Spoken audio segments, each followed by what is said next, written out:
கர்த்தர் நம்மோடு பேச வல்லவராக இருக்கிறார். அல்லேலூயா. வேத புஸ்தகத்துல உலக பிரகாரமாக நமக்கு ஒரு கணவனை தேவன் நமக்கு கொடுத்திருக்கிறார். ஆவிக்குரிய பிரகாரமாக கிறிஸ்து நமக்கு கணவனாக இருக்கிறார். அல்லேலூயா. ஆண்களுக்கும் சரி பெண்களுக்கும் சரி நம்ம எல்லாருமே மணவாட்டியா இந்த இடத்துல நிற்கிறோம். இந்த மணவாட்டிக்கு ஏற்ற மணவாளன் யாருன்னு கேட்டா அது கிறிஸ்துவாகவே இருக்கிறார். அல்லேலூயா. நீங்க நம்ம எல்லாத்துக்கும் ஒரு கணவர் இருக்கிறார்னு கேட்டா அவர் யாரு? இயேசு கிறிஸ்து. அல்லேலூயா. ஏசாயாவின் புஸ்தகம் 41ஆம் அதிகாரம் 10வது வசனம். பயப்படாதே, நீ பயப்படாதே, நான் உன்னுடனே இருக்கிறேன். நான் உன்னுடனே இருக்கிறேன். திகையாதே, திகையாதே, நான் உன் தேவன். நான் உன் தேவன். நான் உன்னை பலப்படுத்தி, நான் உன்னை பலப்படுத்தி உனக்கு சகாயம் பண்ணுவேன். உனக்கு சகாயம் பண்ணுவேன். என் நீதியின் வலது கரத்தினால் உன்னை என் தாங்குவேன். நீதியின் வலது கரத்தினால் உன்னை தாங்குவேன். அல்லேலூயா. ஒரு புருஷனாக இருந்து தேவன் மணவாட்டிக்கு சொல்லுகிற வார்த்தை, நீ பயப்படாதே. இன்னைக்கு உட்கார்ந்துருக்க நம்ம எல்லாருமே மணவாட்டி தான், ஆண்களும் சரி பெண்களும் சரி.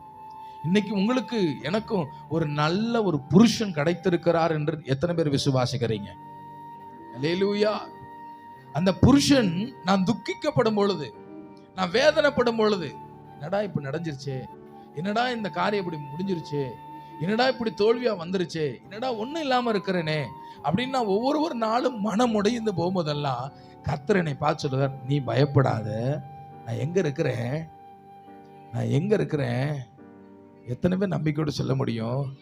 எத்தனை பேர் நம்பிக்கையோடு சொல்ல முடியும்? கர்த்தர் என் கூட இருக்கிறார், கர்த்தர் என் சபையில் இருக்கிறார், கர்த்தர் என் ஊழியத்தில் இருக்கிறார். எத்தனை பேர் ஆமென் சொல்ல முடியும்? எப்பெல்லாம் தெரியுமா? மனம் முடியும் போதெல்லாம். சக்காலத்தி அவளை தன்னால்தோறும் மனமுடிவாக்கும் போதெல்லாம். இன்னைக்கு நம்முடைய ஊழிய பாதையிலும் சரி, நம்முடைய வாழ்க்கையிலும் சரி, இல்ல உங்க வேலை ஸ்தலத்திலும் சரி, இல்ல நீங்க போகிற இடமெல்லாம் உங்களை மனம் முடிவாக்கும்படி வருகிற எல்லா வார்த்தைக்கும் கர்த்தர் சொல்லுகிற ஒரு வார்த்தை, நான் உன்னோடு இருக்கிறேன், நீ திகையாதே. இன்னைக்கு கர்த்தர் மணவாட்டியை பார்த்து சொல்லுகிறார். இன்னைக்கு வந்திருக்கிற மணவாட்டியை பார்த்து சொல்லுகிறார், என்ன செய்யாதே, திகையாதே, நான் உன் அல்லேலூயா என் நீதியின் வலது கரத்தினால். எத்தனை பேர் நம்பிக்கையோடு சொல்ல முடியும்? ஒரு புருஷன் உன்னை தாங்குவதை போல கர்த்தர் உன்னை தாங்குகிறார். நான் உன்னை தாங்குறேன், நீ ஏன் கவலைப்படுற? உலகத்துல எந்த தெய்வமும் சொல்லாததை கர்த்தர் சொல்லுகிறார். உலகத்துல எல்லா தெய்வமும் மனிதன் சுமக்கிறான், ஆனால் என் ஆண்டவராய் இயேசு கிறிஸ்து மாத்திரம்தான் என்னை சுமக்கும்படியாக கர்த்தர் என்னோடு பேசிக் கொண்டிருக்கிறார். ஆண்டவர் சொல்றார், நீ பயப்படாத, என் நீதியின் வலது கரத்தினாலே நான் உன்னை தாங்குறேன், நீ திகையாதே. ஒரு புருஷனாக எப்படி எல்கானா அந்நாளுக்கு ஆறுதலும் திட நம்பிக்கையும் உள்ள வார்த்தையை சொன்னாலோ, அதே போல இன்றைக்கு ஒரு புருஷனாக இருந்து கர்த்தர் சொல்லுகிறார், 10 பிள்ளையை காட்டிலும் நான் உனக்கு. அல்லேலூயா. இன்னைக்கு நீங்க நினைக்கலாம், என் பிள்ளை 2 பிள்ளை இருக்கலாம், 3 பிள்ளை இருக்கலாம், என் பிள்ளை இதை செய்வான், என் மக இதை செய்வாங்க, நீ எதிர்பார்த்து கொண்டிருக்கலாம். இன்னைக்கு அந்த எதிர்பார்ப்பு உனக்கு சாதகம் இல்லாமல் இருக்கலாம். இன்னைக்கு எத்தனையோ பெற்றோர்களுக்கு தன்னுடைய பிள்ளைகள் நன்மை இல்லாமல் இருக்கிறார்கள். எத்தனையோ பெற்றோர்களை கைவிட்டுகிறார்கள். பெற்றோரை பார்த்து விசாரிக்கிறதுக்கு ஆள் இல்லை. அப்படிப்பட்ட நிலைமையில இருக்கிற உங்களுடைய வாழ்க்கையில கர்த்தர் சொல்லுகிறார், உங்க பிள்ளைகள் செய்வதை விட கர்த்தர் செய்ய வல்லவராக இருக்கிறார். உன் பிள்ளை இருந்து என்னென்ன செய்யணுமோ அதை எல்லாம் என் ஆண்டவர் செய்ய வல்லவராக இருக்கிறார். எத்தனை பேர் ஆமென் சொல்ல முடியும்? ஒரு சத்தம் ஒரு அலையில சொல்லலாம், அல்லேலூயா. இன்னைக்கு உங்க பெற்றோராக இருக்கட்டும், இல்லை நீங்க பெற்ற இடத்துல நீங்க நின்று கொண்டு இருக்கலாம், உங்க பிள்ளைகள் உனக்கு செய்யாமல் இருக்கலாம். ஆனாலும் நீங்க ஒன்று கவலைப்படாதீங்க, உங்களுக்கு உங்க பிள்ளைகள் இருந்து செய்ய வேண்டிய சகல காரியத்தையும் என் ஆண்டவராக கர்த்தர் செய்ய வல்லவராக இருக்கிறார். எத்தனை பேர் ஆமென் சொல்ல முடியும்? உறுதியான வார்த்தையை கர்த்தர் கொடுக்கிறார், நீதியின் வலது கரத்தினாலே நான் உன்னை தாங்குவேன். இன்னொரு உதாரணத்தை கூட நான் சொல்ல முடியும். வாசிக்கலாம், ரூத்தின் புஸ்தகம் 2வது அதிகாரம் 9வது வசனத்தை நம்ம வாசிக்கலாம். அவர்கள் அறுப்பறுக்கும் வயலை நீ பார்த்து அவர்கள் பிறகே போ, ஒருவரும் உன்னை தொடாதபடிக்கு வேலைக்காரருக்கு கட்டளையிட்டு உனக்கு தாகம் எடுத்தால் தண்ணீர் குடங்கள் அண்டைக்கு போய் வேலைக்காரர் மொண்டு கொண்டு வருகிறதிலே குடிக்கலாம் என்றான். அப்பொழுது அவள் தரையிலே முகங்குப்புற விழுந்து வணங்கி, நான் அந்நிய தேசத்தாலாயிருக்க நீர் என்னை விசாரிக்கும்படி எனக்கு எதினாலே உம்முடைய கண்களில் தயை கிடைத்தது என்றால். அப்பொழுது அவள் தரையிலே முகங்குப்புற விழுந்து வணங்கி, நான் அந்நிய தேசத்தாலாயிருக்க நீர் என்னை விசாரிக்கும்படி எனக்கு எதினாலே உம்முடைய கண்களில் தயை கிடைத்தது என்றால். அல்லேலூயா. இப்ப பாருங்க, இவள் ஒரு அடிமை பெண், தன் கணவனை இழந்து கர்த்தருக்கு கீழ்ப்படிந்து அவள் இப்ப இந்த தேசத்துக்கு வந்திருக்கிறார். இந்த தேசத்தின் அதிபதி யாரா?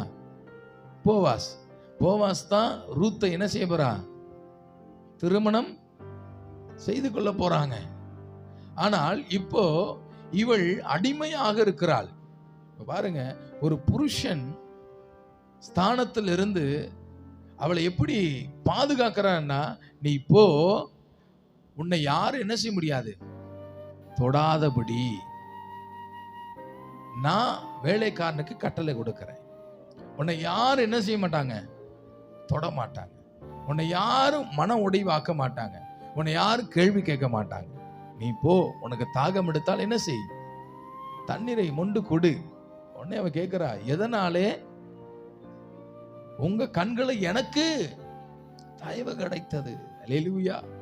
ஒரு புருஷன் அவளை எப்படி பாதுகாக்கிறாள் என்பதை நம்ம இந்த இடத்துல நம்ம பார்க்கிறோம். எப்படி விசாரிக்கிறார், எப்படி பாதுகாக்கிறார். இன்னைக்கு அதே போலதான் என் தேவன், நீ போகும் இடமெல்லாம் நான் உன்னோடு கூட இருப்பேன்,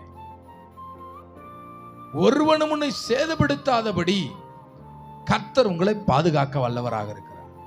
ஒரு புருஷனாக தேவன் சபைக்கு, மணவாட்டிக்கு சொல்லுகிற வார்த்தை, நீங்கள் ஒன்றத்துக்கு கவலைப்படாதீங்க. இந்த கல்லில் மேல் மோதுகிறவன் என்ன செய்வான்? நொறுங்கி போவான். என் மனவாட்டியின் மேலே வருகிற எல்லாவித போராட்டம் என்னவா மாறுன்னு கேட்டா, நொறுக்கப்பட்டு போகும். ஒரு கரிசனை கர்த்தர் வாக்கு பண்ணுகிறார். இந்த கல் யார் மேலே மோதுகிறதோ அவர்கள் என்ன செய்வாங்க? நொறுங்கி போவாங்க.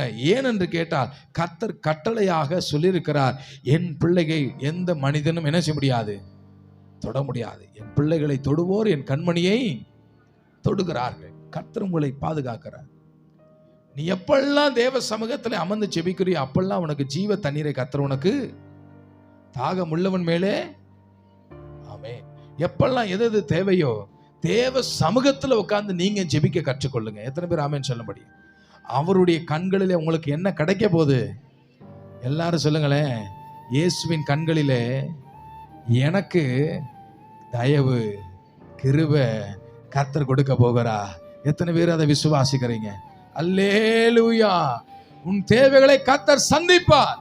2 ராஜாக்களின் புஸ்தகம் 4வது அதிகாரம், 2 ராஜாக்களின் புஸ்தகம் 4வது அதிகாரம் 8வது வசனத்தை வாசிக்கலாம். பின்பு ஒரு நாள் எலிசா சுனேமுக்கு போயிருக்கும் போது அங்கே இருந்த கனம் பொருந்திய ஒரு ஸ்திரீ அவனை போஜனம் பண்ண வருந்தி கேட்டுக்கொண்டாள். அங்கே இருந்த ஒரு கனம் பொருந்திய ஒரு ஸ்திரீ அப்படியே அவன் பயணப்பட்டு வருகிற போதெல்லாம் போஜனம் பண்ணும்படி அங்கே வந்து தங்குவான். அவள் தன் புருஷனை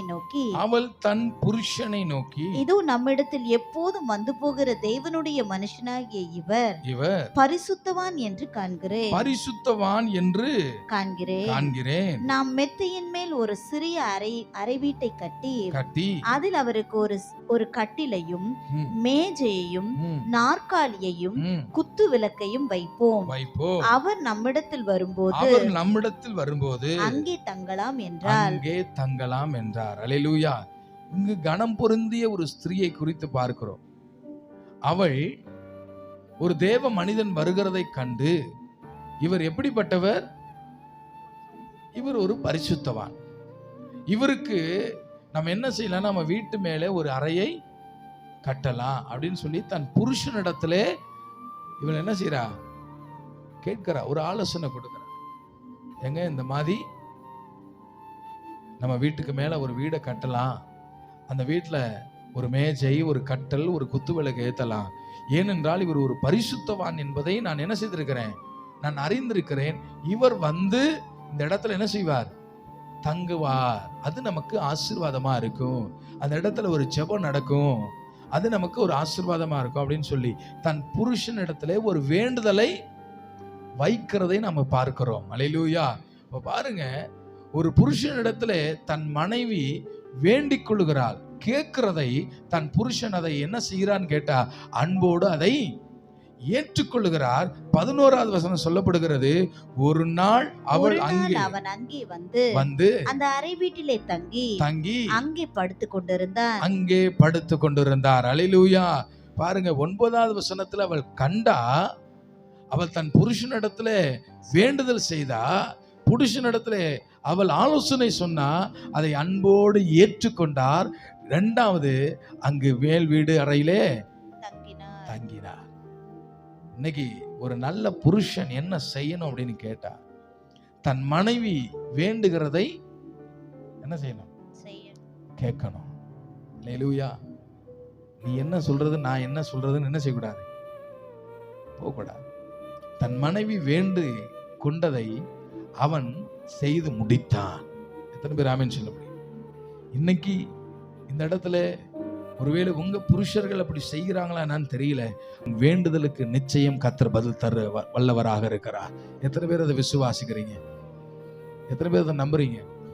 உன் விருப்பத்தை கர்த்தர் நிறைவேற்றுவார். ஒரு நல்ல புருஷன் தன் மனைவி வேண்டுதலை, தன் மனைவி சொல்லுவதை கேட்பான் என்றால் அந்த வீடு ஆசீர்வதிக்கப்படும். ஏன் சொல்றாங்க, ஏன் அப்படின்லாம் அவ என்ன சொல்றா, இது தேவ மனுஷன் என்று நான் அறிந்திருக்கிறேன். நீங்கள் உங்கள் புருஷனிடத்துல கேட்பது எப்படி இருக்கணும்னு கேட்டா, அது கர்த்தருடைய நாம மகிமைக்காக என்ன செய்யணும், கேட்கணும். அதுல தெளிவா இருக்கும். எல்லாத்தையும் குருட்டாம்போக்குல கேட்டு என்ன செய்யக்கூடாது, அடி வாங்கிக்கவே கூடாது. உங்கள் விண்ணப்பம், உங்கள் எதிர்பார்ப்பு கர்த்தருக்கு பிரியமா இருக்கும் என்றால் உன் புருஷனாலே கர்த்தர் அதை நிறைவேற்ற வல்லவராக இருக்கிறார். எத்தனை பேர் அதை விசுவாசத்துங்க? அல்லேலூயா, அல்லேலூயா. அவ வேண்டிக் கொண்டால் அவன் நிவர்த்தி செய்தான். ஊழியக்காரர் அந்த இடத்துல வந்து படுத்ததை நம்ம பார்க்கிறோம். அங்க வந்து அவர் ஓய்வு எடுக்கிறார், ஒரு பரிசுத்தவான். இன்னைக்கு என் அருமையான கர்த்தருடைய பிள்ளைகளே, இன்னைக்கு உங்களுடைய வேண்டுதல் ஒரு புருஷனாக இருந்து கர்த்தர் நிச்சயம் கேட்பார் என்று நான் நம்புகிறேன். 1 ராஜாக்களின் புஸ்தகம் 3வது 12வது வசனத்தை நம்ம வாசிக்கலாம். ஞானமும் உணர்வும் உள்ள இருதயத்தை உனக்கு தந்தேன். இதிலே உனக்கு சரியானவன் உனக்கு முன் இருந்ததும் இல்லை. உனக்கு சரியானவன் உனக்கு பின் எழும்புவதும் இல்லை. அல்லேலூயா. இங்கு சாலமோன் தேவனிடத்திலே வேண்டிக் கொள்ளுகிறான். எதை வேண்டிக் கொள்ளுகிறான்? ஞானத்தை வேண்டிக் கொள்ளுகிறான். ஆகினால்தான் இயேசு சொல்லுகிறாரு, நீ என்னிடத்துல நீ ஆயுசு நாள் எனக்கு வேணும்னு கேட்கல, எனக்கு என் வீடு வேணும்னு கேட்கல, எனக்கு அது வேணும் இது வேணும்னு கேட்கல. நீ எதை கேட்கிற? இந்த ஜனத்தை நன்மை தீமையிலே நான் நடத்துவதற்கு எனக்கு என்ன வேணும்? நீங்க கர்த்தரிடத்துல நீங்க எதை கேட்கணும் அப்படின்னு கேட்டா, சரியானதை கேட்டு பழகுங்க. உங்க புருஷன் இடத்துல நீங்கள் சரியானதை என்ன செய்யுங்க, கேட்டு பழகுங்க. இங்கு சாலமோன் கேட்கிறான், ஆண்டவரே இந்த ஜனத்தை நடத்துவதற்கு எனக்கு என்ன வேணும்? எனக்கு ஞானம் வேணும். எதுக்காக அந்த ஞானம் கேட்டா, நன்மை தீமையை அறிந்து இந்த ஜனத்தை நான் என்ன செய்யணும், நான் வழி நடத்தணும். ஆண்டவர் சொன்னாரு, என்னடா உனக்குன்னு எதுவும் கேட்காம என்னுடைய நாம மகிமைக்காக என் ஜனங்களை நடத்த நீ கேட்கிறியே, ஆகையினாலே உனக்கு என்ன கொடுக்கிறேன்? ஞானத்தை தரேன். உனக்கு பின்னாகவும் இல்லை, உனக்கு இனிமே முன்னாக எழும்ப போறதும் இல்ல. அல்லேலூயா. அவன் கேட்டது கர்த்தருக்கு பிரியமாக இருந்தது. ஆகையினாலதான் கர்த்தர் அவன் கேளாததையும் கர்த்தர் கொடுத்தார். எத்தனை பேர் ஆமென் சொல்ல முடியும்? இன்றைக்கு தேவ சமூகத்துல நீங்க எதை கேட்கிறீங்களோ அதை ஞானத்தோடு கேளுங்க. எல்லாத்தையும் கேட்காதீங்க. ஆமென். ஆண்டவருடைய நாம மகிமைக்காக நீங்கள் எதை கேட்பீர்களோ அதை கர்த்தர் நிச்சயம் செய்ய வல்லவராக இருக்கிறார். ஒரு புருஷனாக இருந்து எத்தனை பேர் ஆமென் சொல்ல முடியும்? அந்த ஸ்திரீ வேண்டிக் கொண்டால், தன் புருஷனிடத்துல கேட்டால், உடனே அந்த புருஷன் தன் வீட்டுக்கு மேலே ஒரு அறையை கட்டினான். அல்லேலூயா.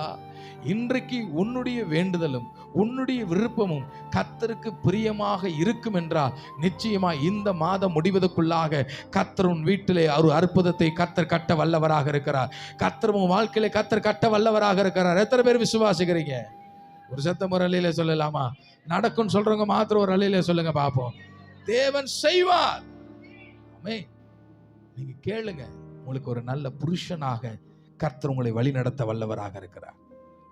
இரண்டாவது ஒரு உதாரணத்தை நான் சொல்ல வேண்டும் என்றால், அதே 2 ராஜாக்களின் புஸ்தகம் 20வது அதிகாரத்திலே எசேக்கியா ராஜாவை குறித்து நம்ம பார்க்கிறோம். அவன் வியாதிப்பட்டு தேவ சமூகத்துல என்ன செய்யறானா? வேண்டிக் கொண்டான். ஆண்டவரே, இந்த வியாதியை நீங்கும்படி நீர் உங்களுடைய கண்களில் எனக்கு என்ன கிடைக்கட்டும்? தயவு கிடைக்கட்டும். அவனுடைய வேண்டுதலை கர்த்தர் அங்கீகரிக்கிறார். அவன் வேண்டுதலை கர்த்தர் விசாரித்து அவனுக்கு ஆயுசு நாட்களை எப்படி கொடுக்கிறாரா? 15 வருடம் என்ன செய்யறாரு? கூட்டி கொடுக்கிறார். உங்க சுகத்துக்காக கேளுங்க. அல்லேலூயா. ஆண்டவரே, உங்க நாமம் மகிமைப்பட நான் என்னவா இருக்கணும் கேட்டா சுகமா இருக்கணும். எத்தனை பேர் ஆமென் சொல்ல முடியும்? நான் சுகமா இருந்து இன்னைக்கு 10 லட்ச ரூபா இல்ல நாளைக்கு 20 லட்ச ரூபா நான் சம்பாதிக்கணும்னு கேட்காதீங்க. ஆண்டவரே, நான் சுகமா இருக்கிறது மூலியமா உங்க நாமம் என்ன செய்யணும் அப்படி கேளுங்களேன். கர்த்தர் சுகம் கொடுக்க வல்லவராக இருக்கிறார். ஆயுசு நாளை கர்த்தர் கூட்டி கொடுக்க வல்லவராக இருக்கிறார். இன்னைக்கு நான் பலவீனத்தோடு இருக்கிறேன், இன்னைக்கு ஒரு குறைகளோடு இருக்கிறேன், இன்னைக்கு நான் ஒரு தேவையோடு இருக்கிறேன். ஆண்டவரே, இந்த தேவையெல்லாம் நீங்க சந்திங்க. உங்க நாம மகிமைக்காக நான் அநேக இடத்துல எப்படி இருப்பேன்னு கேட்டா சாட்சியா இருப்பேன்னு கேளுங்களேன். கர்த்தர் உன் தேவைகளை எல்லாம் கர்த்தர் சந்திப்பா. கேட்கறதுல ஞானத்தோடு கேளுங்க. அவங்க வாங்கிட்டாங்க அதனால நான் வாங்கணும், அவங்க செஞ்சிட்டாங்க அதனால நான் செய்யணும்னு அந்த எண்ணமே உங்களுக்குள்ள என்ன செய்யக்கூடாது? வரக்கூடாது.